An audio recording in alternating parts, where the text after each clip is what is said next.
The policy problem chosen in assignment 2.1 is extended in future assignments, so choose carefully.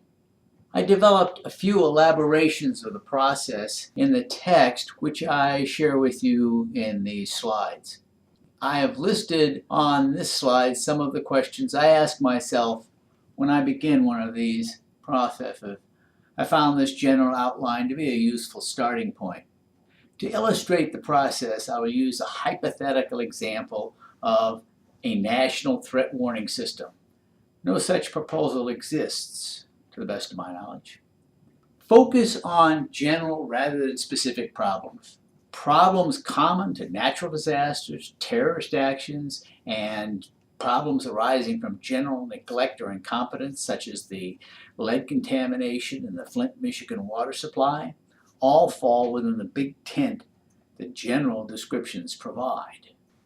I find it helpful to divide policy issues into primary and secondary groups. Primary policy issues are the most general and/or represent a departure from customary practice. The United States does not have a national industrial policy, making it one focus in the coalition building process. Secondary policy issues are either lower order or issues that may be on the horizon but have not revealed themselves at the time.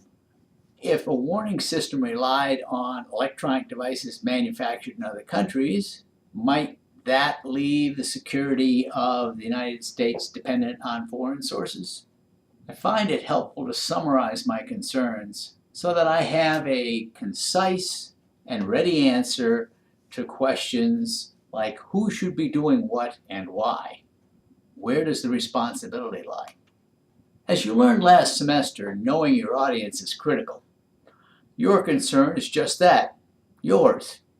Identifying your audience and answering the questions, so what, and why should this concern take priority over others is crucial. Identifying stakeholders and their interests is critical to the success of any policy initiative. Constructive consultation may avoid unnecessary resistance and recruit allies. Remember, federal agencies have distinct organizational cultures and parochial concerns.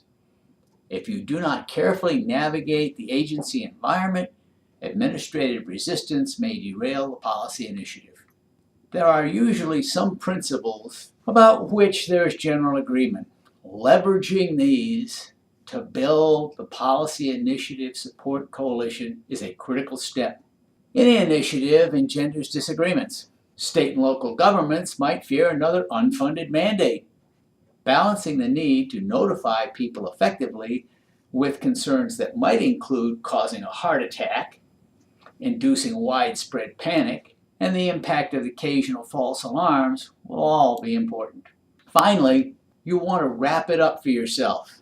A concise statement addressing what you hope to achieve and why helps you organize your thoughts and prepare you to address questions and concerns.